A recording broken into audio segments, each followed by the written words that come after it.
Hey, I just wanted to film a little no-buy update. We're actually traveling. We're visiting my husband's parents in Ohio, one of the planned Midwest trips for the summer. And yeah, just had a little moment. I got a sleeping baby here.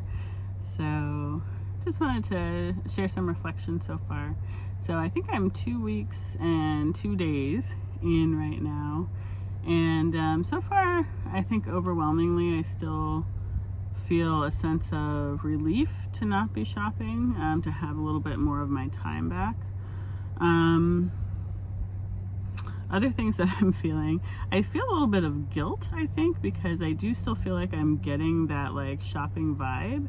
I did decide to allow myself exchanges and stuff, so things are still sort of settling in terms of things that I purchased before the no-buy started.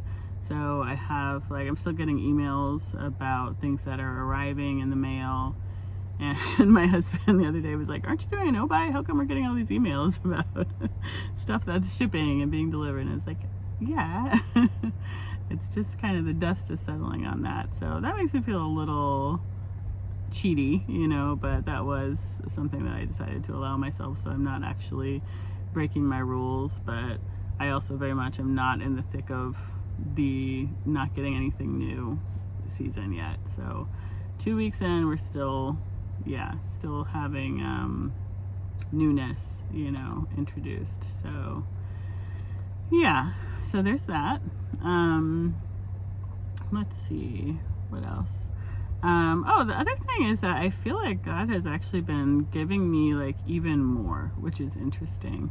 So I do appreciate, like I said before, the spirit of this no-buy is one of contentment rather than deprivation, and I feel like even the part of me that sort of skews towards deprivation, the little self-hatey part of me, is that's the part probably I guess that feels guilty about exchanging stuff and still having stuff coming in. I feel like I should just stick with something that doesn't quite work for me because my shopping window has closed, but it's really not super logical, in terms of the function of clothing in your wardrobe, the function of clothing in your life, that you buy it so you can use it. And if you have something you're not going to use, it's not going to be useful, it doesn't make too much sense to hold on to it. And getting something that you are going to like and that will be useful, even though that feels good, it's not bad. So there's definitely some threads there that I'm noticing in terms of what I feel like is enough, in terms of me being like, whoa, I'm about to get out of control and you have enough, you don't exchange this thing, don't get one more thing, versus what God feels like is enough, which he's very generous. Even in Matthew 6, where it talks about seeking first the kingdom and God will provide for your needs. God very much wants us to prioritize him and his people, but he also talks about how we'll be dressed even more splendidly than Solomon, he wants to provide for us in a rich way and in a way that's pleasing and beautiful and not just sort of scraping by or ugly for the sake of piety, So I feel like I've been seeing, I feel like God has been teaching me or reminding me about that part of his heart. And what I mean by that is that I'm getting even more is not just these things that I'm exchanging, but I've had a couple of different things where in the order where the places that I ordered from got my order wrong, and I ended up, and when I reached out to them to say, oh hey, I got this extra thing, I got this wrong thing, they're like, oh, just keep it.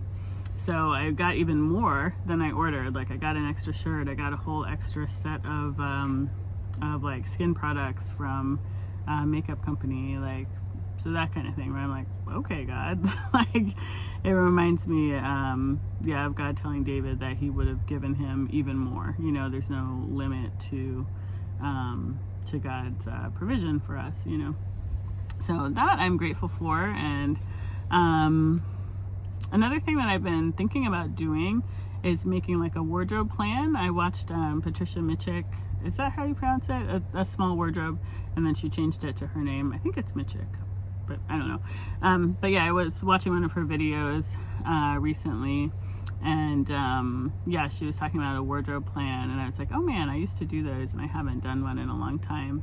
So I was thinking about making a wardrobe plan in this time of not shopping, because I feel like that is something that I'd like to do as I just mature in life, is just be a little less experimental and more focused and in what I have in my closet, and able to use those things and have those things be reliable.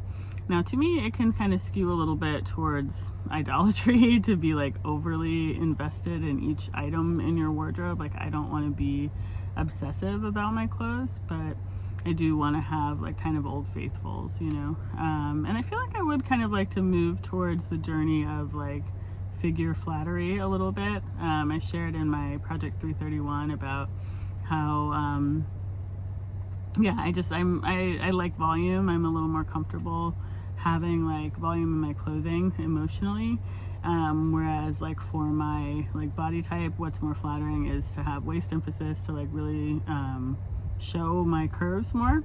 And so that's something I'm not super comfortable with, so I kind of want to investigate a little bit why, because I think there's a way to show your shape and still be modest, you know.